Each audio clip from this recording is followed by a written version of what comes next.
The sun hung low over Redemption Creek, painting the ramshackle buildings in shades of amber and rust. Jake Morrison adjusted his worn leather hat as he guided his horse through the main thoroughfare, the animal's hooves kicking up small clouds of dust that danced in the evening light. 28 years of hard living had carved lines into his weathered face, but his eyes still held the sharp intelligence that had kept him alive through countless confrontations and close calls. Jake had ridden into town with a purpose that burned in his chest like a brand: to collect the debt owed to him by Samuel Hartwell, a man whose gambling had cost Jake his winter savings. What he hadn't expected was to find Hartwell's daughter, Elena, standing on the porch of the general store, her dark hair catching the light like spun silk, her green eyes reflecting a mixture of defiance and desperation that struck him like a physical blow.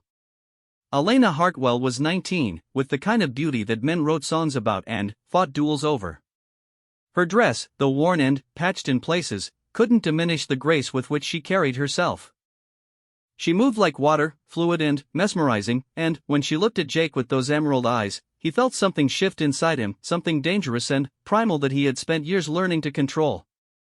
"You're Morrison," she said, not a question but a statement delivered with the kind of certainty that comes from desperate knowledge.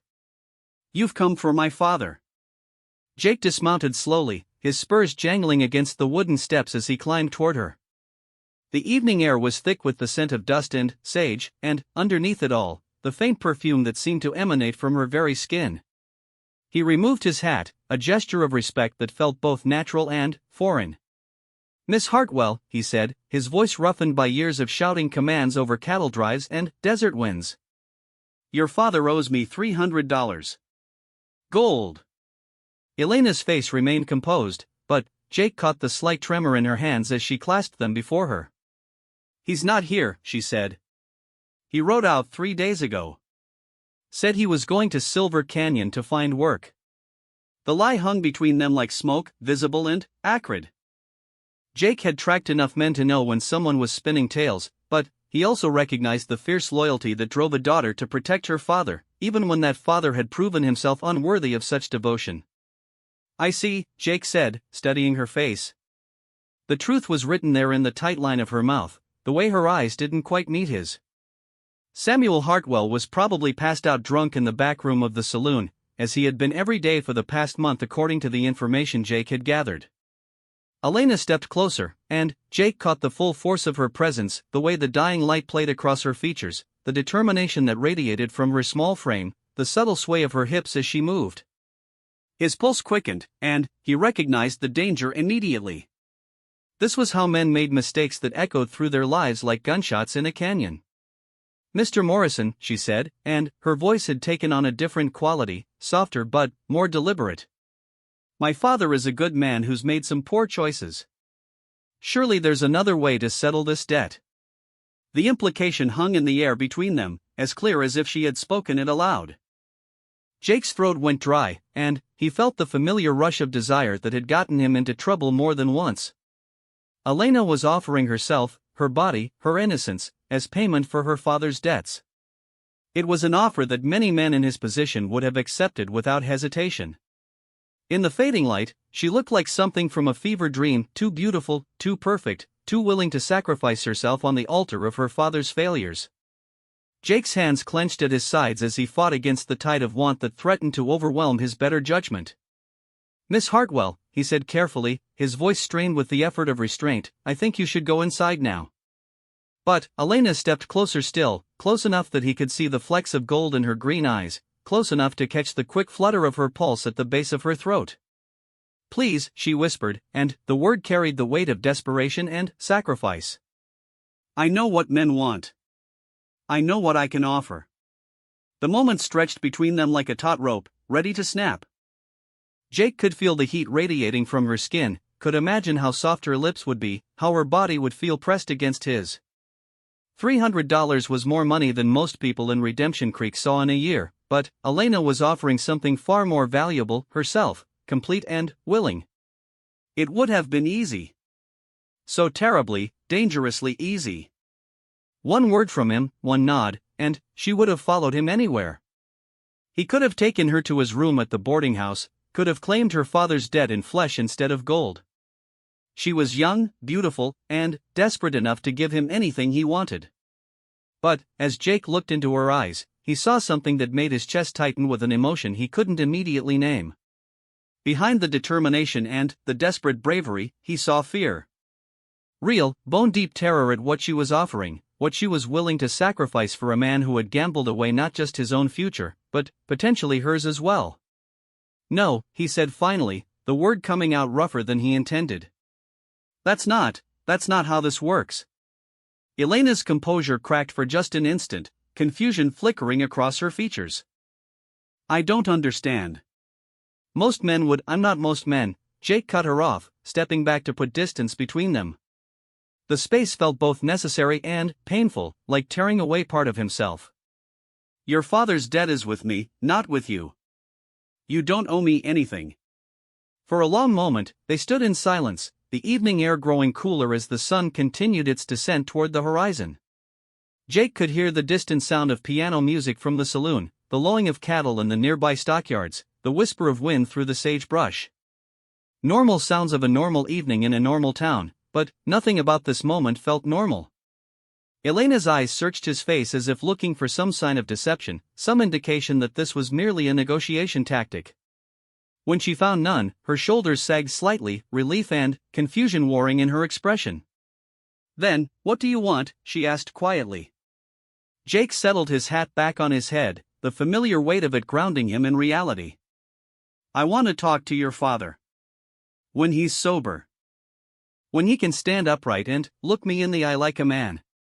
And if he can't pay?" The question hung between them, heavy with implications. Jake had seen what happened to men who couldn't pay their debts in towns like this. Some disappeared into the desert, never to be seen again. Others ended up working themselves to death in the silver mines, their families left to struggle alone. A few, the lucky ones, managed to negotiate terms that let them keep their dignity intact. "Then, we'll figure something else out," Jake said. "Something that doesn't involve you sacrificing yourself for his mistakes." Elena's eyes widened slightly, and Jake realized that perhaps no one had ever told her that she was worth more than the sum of her father's failures. The thought made something twist painfully in his chest. "Why?" she asked, and there was genuine bewilderment in her voice. "Why would you? Most men wouldn't hesitate." Jake was quiet for a long moment, considering his answer.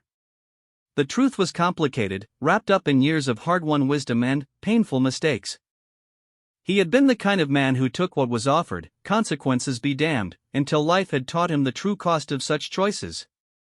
"Because taking what's offered isn't always the same as taking what's right," he said finally. "And because you deserve better than being bartered away like livestock." The words seemed to hit Elena with physical force. She took a step backward, her hand reaching out to steady herself against the porch railing. In the growing darkness, Jake could see tears gathering in her eyes, though whether they were tears of relief, shame, or something else entirely, he couldn't say. "I should go," he said, recognizing that the longer he stayed, the harder it would be to maintain his resolve. Elena's beauty was like a gravity well, pulling at him with irresistible force, and he was only human. "Tell your father I'll be back tomorrow evening. Tell him to be ready to have a real conversation about how he plans to make this right." Jake turned to leave, but Elena's voice stopped him. "Mr. Morrison?" He looked back, and, in the lamplight that had begun to flicker on in the windows around them, she looked ethereal, like something from a dream or a half-remembered song. "Thank you," she said simply. Jake nodded once, then mounted his horse and rode away into the gathering darkness, leaving behind the most beautiful woman he had ever seen and the most difficult choice he had ever made. As the hoofbeats of his horse echoed through the empty streets, he reflected on the strange alchemy of restraint, how saying no to what he wanted most had somehow made him feel stronger than any victory he had ever claimed. Behind him, Elena remained on the porch for a long time, watching the dust settle in the wake of his departure, trying to understand what had just happened and why she felt both grateful and strangely empty. She had been prepared to give everything, and he had asked for nothing. In a world where women were too often treated as commodities to be traded and claimed, she had encountered a man who saw her as something more valuable than payment for a debt. As the night deepened around Redemption Creek, both Jake and Elena carried with them the weight of a moment that had changed them in ways they were only beginning to understand. The man who could have taken everything had chosen to walk away, and, in doing so, had revealed a strength that went deeper than muscle and bone, the kind of strength that comes from mastering oneself. Part 2, The Reckoning of Samuel Hartwell. Dawn broke gray and sullen over Redemption Creek, the morning air thick with the promise of another scorching day. Jake Morrison sat on the edge of his narrow bed in the boarding house, cleaning his Colt .45 with methodical precision. The familiar ritual of breaking down the weapon, checking each component, and reassembling it helped center his thoughts, which had been scattered and restless since his encounter with Elena Hartwell the evening before. Sleep had eluded him for most of the night.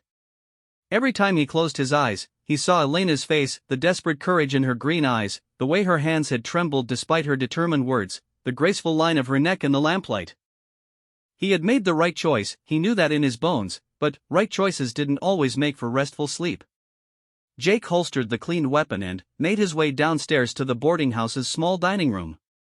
Mrs. Abernathy, the proprietor, was a thin woman with steel-gray hair and eyes that missed nothing. She set a plate of bacon and eggs before him without being asked, along with a cup of coffee strong enough to wake the dead. "Heard you had a conversation with the Hartwell girl yesterday," she said, her tone carefully neutral. News traveled fast in small towns, faster than wildfire and twice as destructive. Jake took a bite of eggs and chewed thoughtfully before responding. "Just business." Mrs. Abernathy snorted softly. "Business, is it? That poor child's been carrying the weight of her father's failures for months now. Working herself to the bone at the dress shop, trying to keep food on their table while Sam drowns himself in whiskey and self-pity." Jake's jaw tightened. He had suspected that Samuel Hartwell's gambling was just the tip of a much larger iceberg of irresponsibility, but hearing it confirmed made the anger in his chest burn hotter. "Where is he now?" Jake asked. "Same place he's been every morning for the past month," Mrs. Abernathy replied. "Sleeping off last night's drunk in the back room of Murphy's saloon. Murphy lets him stay there because Elena pays his tab every week." The information hit Jake like a physical blow. Elena wasn't just offering herself to save her father, she was already sacrificing everything she had, working herself into exhaustion to support a man who couldn't be bothered to stay sober long enough to provide for his own family. Jake finished his breakfast in silence, paid Mrs. Abernathy, and stepped out into the morning heat. The streets of Redemption Creek were already bustling with activity as merchants prepared for another day of business. He made his way toward Murphy's saloon, his spurs ringing against the wooden boardwalk with each deliberate step. The saloon was a squat, weathered building that had seen better decades. Even in the morning light, it looked tired and worn, like everything else in Redemption Creek. Jake pushed through the batwing doors and was immediately assaulted by the stale smell of beer, sweat, and disappointment. Murphy himself was behind the bar, a barrel-chested Irishman with thinning red hair and forearms like tree trunks. He looked up as Jake entered, his expression wary. "Morrison," Murphy said, his accent thick with the old country. "Bit early for drinking, even for you." "I'm not here for whiskey," Jake replied. "I'm here for Hartwell." Murphy's expression soured. "Ah, Sam.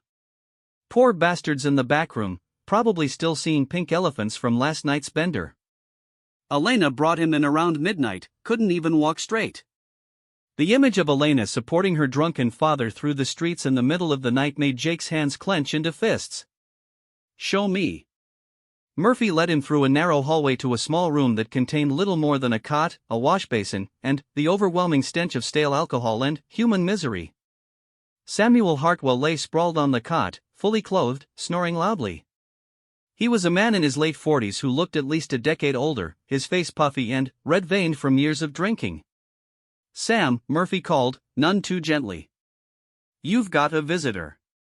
Samuel stirred, groaned, and slowly opened bloodshot eyes. It took him several moments to focus on Jake's face, and, when recognition finally dawned, he went very still. "Morrison," he croaked, his voice like sandpaper on wood. "Hartwell," Jake replied evenly.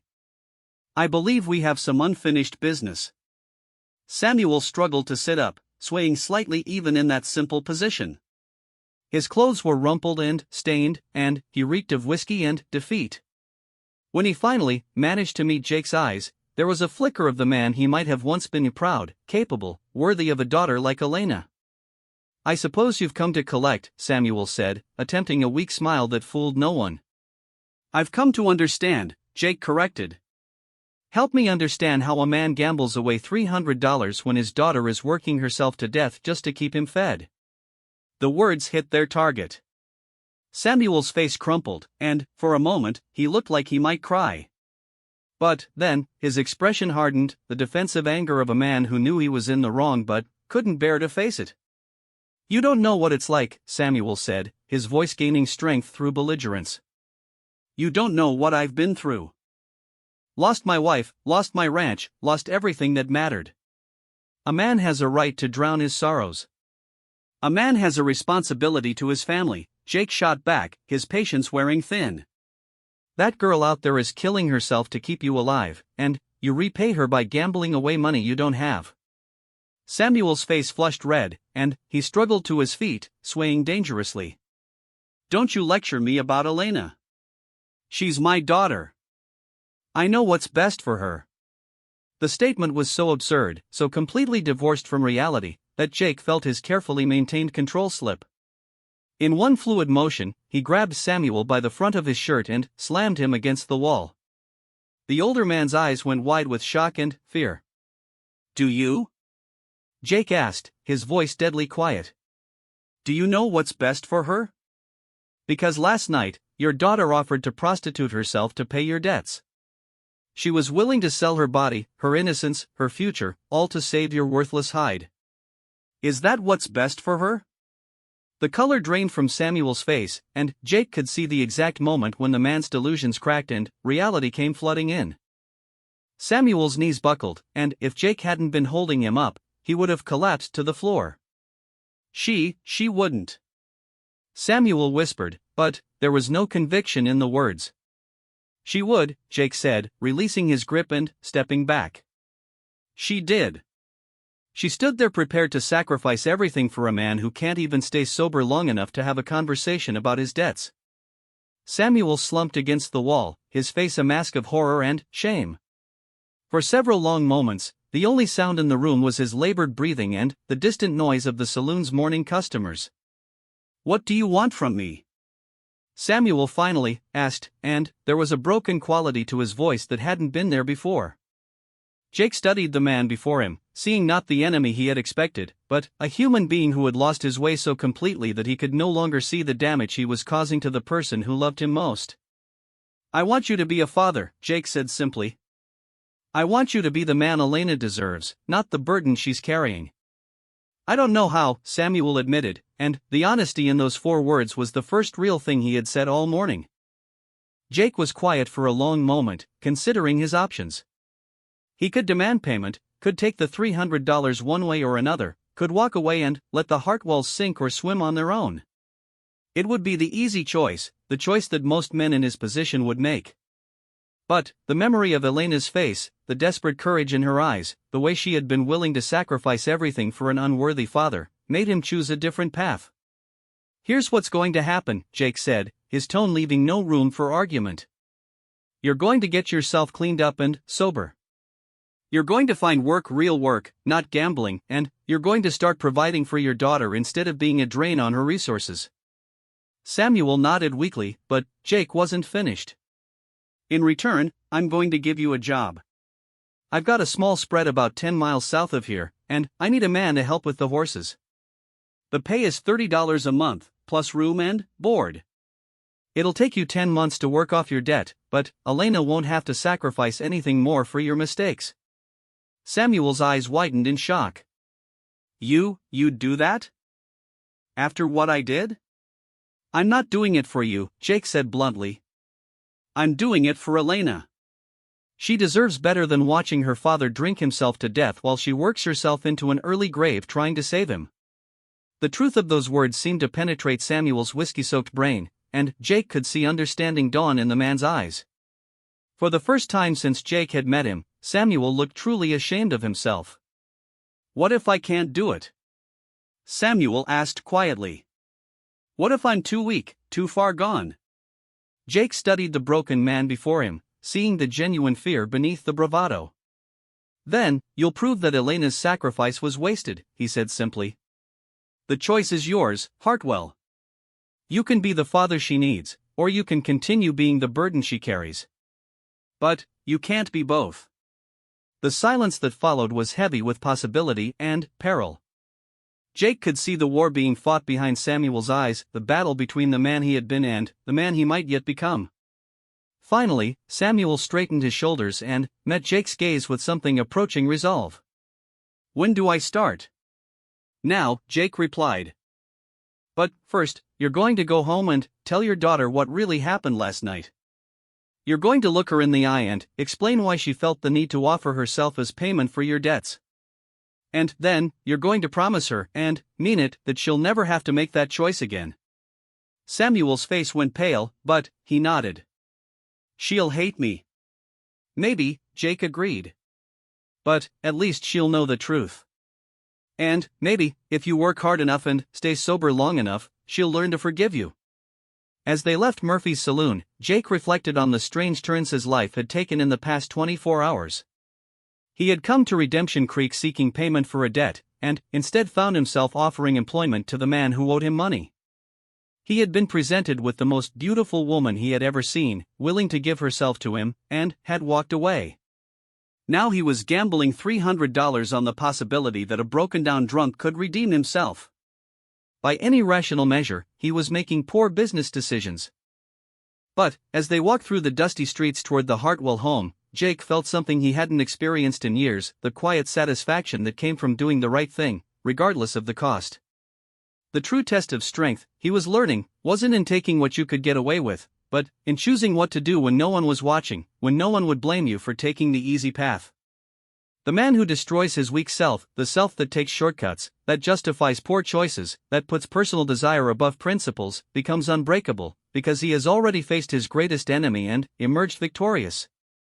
Part 3, The Transformation of Souls. 6 months later, the November wind carried the scent of winter across Jake Morrison's modest ranch, rustling through the cottonwoods that lined the creek running through his property. He stood on the porch of his simple two-room house, watching Samuel Hartwell work with a young Mustang in the corral, and marveled at the transformation he was witnessing. The broken drunk from Murphy's saloon was gone, replaced by a man who rose before dawn, worked until sunset, and hadn't touched a drop of alcohol since that morning when Jake had given him a choice between redemption and ruin. Samuel's face had lost its puffy, red-veined appearance, his hands had steadied, and, most importantly, his eyes had regained a clarity that spoke of purpose found and dignity reclaimed. "Easy now, boy," Samuel murmured to the Mustang, his voice low and soothing as he approached the skittish animal. "No one's going to hurt you here." The Mustang snorted and danced away, but there was less fear in its movements than there had been a week ago.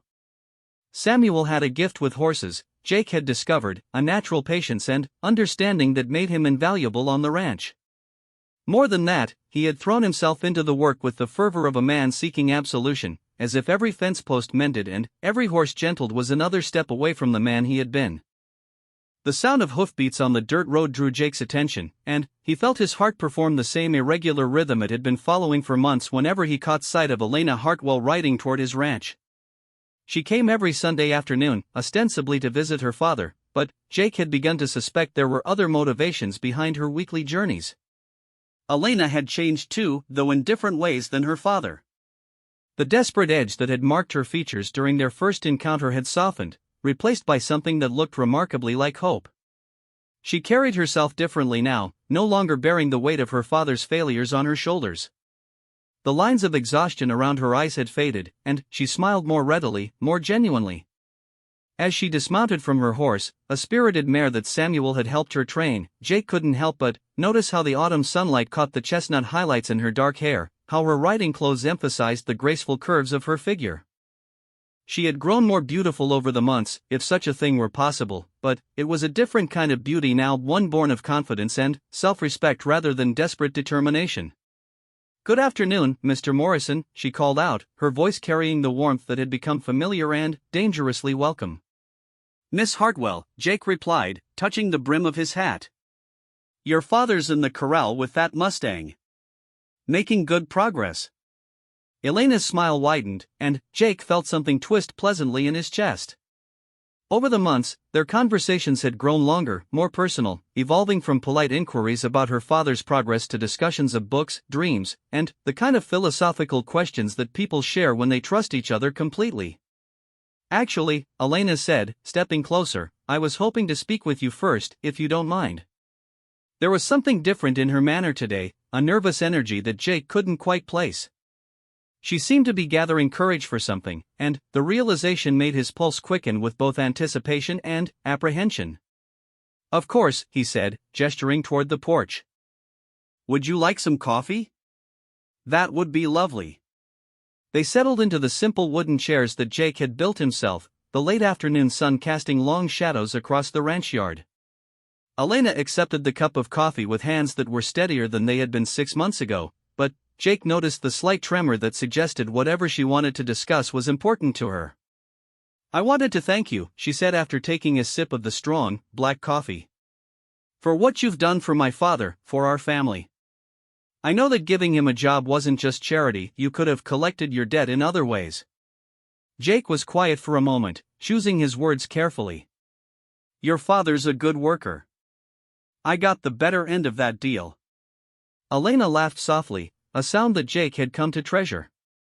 "You're a terrible liar, Mr. Morrison. We both know he was worthless when you hired him. Broken, drunk, and full of self-pity. You took a risk on a man most people had given up on." "People can change," Jake said simply. "If they want it badly enough." "Yes," Elena agreed, her green eyes studying his face with an intensity that made him feel exposed. "They can. The question is whether they should." The conversation had taken a turn that Jake hadn't expected, and he found himself on uncertain ground. "What do you mean?" Elena set down her coffee cup and turned to face him fully. "I mean that change can be dangerous. It can lead people to want things they shouldn't want, to dream about futures that might be impossible." Jake's mouth went dry. There was something in Elena's voice, in the way she was looking at him, that suggested they were no longer talking about abstract concepts of personal transformation. "Elena," he said carefully, using her first name without thinking, "what are you trying to tell me?" She was quiet for a long moment, her hands clasped tightly in her lap. When she finally spoke, her voice was soft but steady. "I'm trying to tell you that I've fallen in love with you, Jake Morrison. Deeply, completely, irrevocably in love."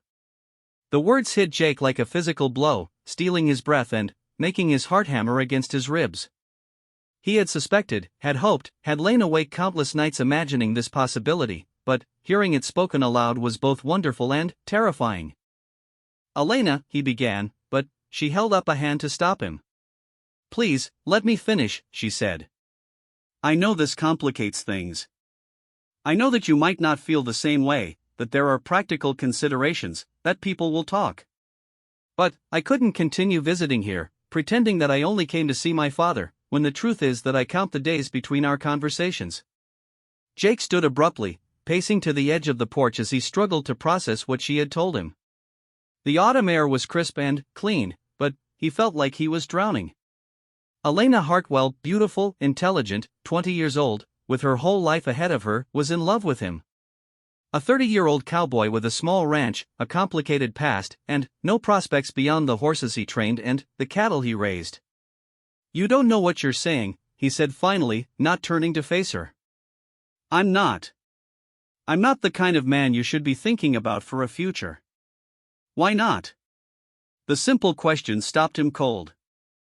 Jake turned to look at Elena, expecting to see naive romanticism in her eyes, but instead finding a steady, mature conviction that suggested she had given this considerable thought. "Because you deserve better," he said. "You deserve a man who can give you the kind of life you should have. A big house, fine clothes, society, culture. Not this." He gestured around the modest ranch. "Not a man who spent most of his life drifting from job to job with everything he owns in his saddlebags." Elena stood and moved to stand beside him, close enough that he could catch the faint scent of lavender soap that seemed to cling to her skin. "Do you remember what you told me that first night?" she asked. "You said that taking what's offered isn't always the same as taking what's right." Jake nodded, not trusting his voice. Well, I'm offering you my heart, Jake Morrison. Not because I feel I owe you anything, not because I'm desperate or grateful, but because you're the man I choose. You're the man who saw value in a broken drunk when everyone else had given up. You're the man who walked away from temptation when you could have taken advantage. You're the man who kept his word, who worked harder than anyone to help my father find his way back to himself. She reached out and took his hand, her fingers warm and soft against his calloused palm. You say I deserve better, but I can't imagine what that would look like. A man with more money? More land? A fancy title? Those things don't make a person worthy of love. Character does. Integrity does. The strength to do what's right even when it's difficult, that's what makes a man worth loving. Jake looked down at their joined hands, marveling at how perfectly her small fingers fit between his larger ones. Elena, I'm not a saint. I've made mistakes, done things I'm not proud of. There are parts of my past that, do you think I care? Elena interrupted, her voice fierce with conviction. Do you think I'm some naive child who believes that good people spring fully formed from the earth? We all have pasts, Jake. What matters is who we choose to be now, today, tomorrow. The sincerity in her voice, the absolute certainty of her conviction, broke through Jake's defenses like water through a cracked dam.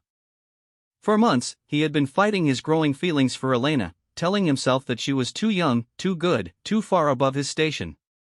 But, listening to her now, seeing the mature woman she had become, he began to wonder if his resistance was really about protecting her or protecting himself. I love you too, he said quietly, the words feeling both foreign and natural on his tongue. I've been fighting it for months, telling myself it was impossible, that you'd come to your senses and realize you could do better. But, Elena, I love you more than I've ever loved anything in my life. The smile that bloomed across Elena's face was like sunrise after a long, dark night. She stepped closer, eliminating the distance between them, and Jake found himself cupping her face in his hands, marveling at the softness of her skin, the warmth in her green eyes.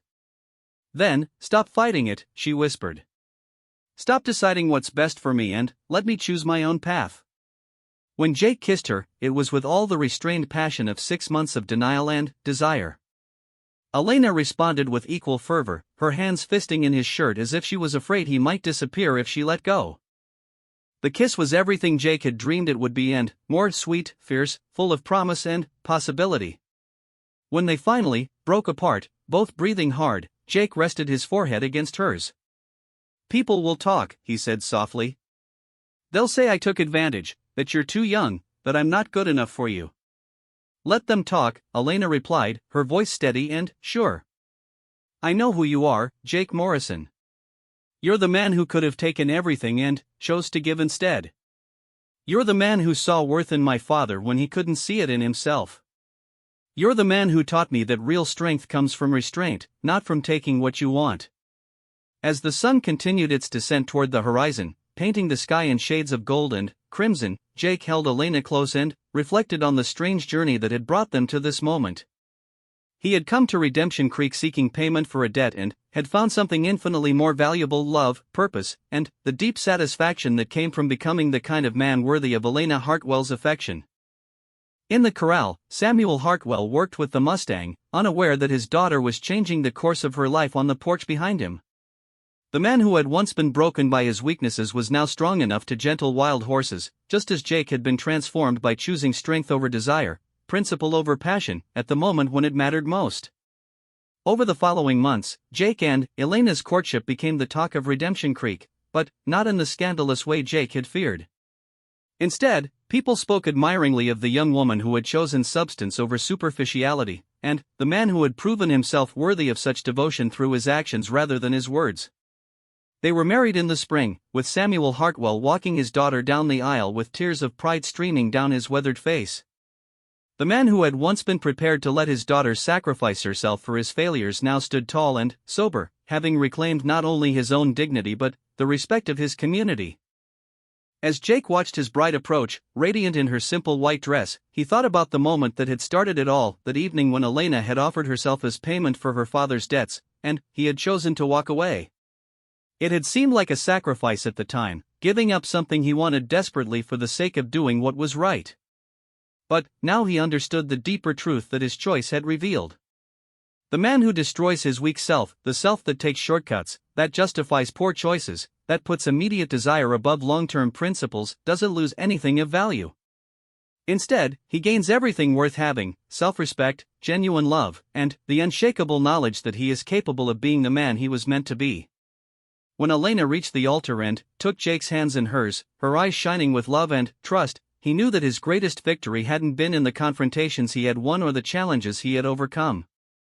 It had been in that moment of restraint, that choice to walk away from temptation, that had ultimately led him to a happiness more complete and lasting than anything he could have imagined.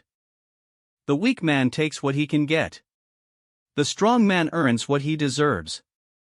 And, sometimes, if he's very lucky and very patient, what he deserves turns out to be more wonderful than anything he ever dared to dream. As the preacher pronounced them husband and wife, Jake Morrison and Elena Hartwell began their life together, built on the foundation of choices made in moments of moral testing, when character reveals itself not through grand gestures but through quiet decisions to do what is right rather than what is easy. In the end, the cowboy who could have taken her had chosen something far more valuable. He had chosen to become the kind of man who deserved her love, not through force or circumstance, but through the slow, patient work of becoming worthy of the gift she freely offered. And, in making that choice, in destroying the weaker parts of himself that might have settled for less, he had found a strength that no external force could ever diminish or destroy. The man who conquers himself is truly unconquerable, for he has faced his greatest enemy and emerged victorious. In choosing restraint over indulgence, principle over passion, Jake Morrison had not just saved Elena Hartwell, he had saved himself, and, in doing so, had found the kind of love that transforms everything it touches, making both lovers more than they ever could have been alone.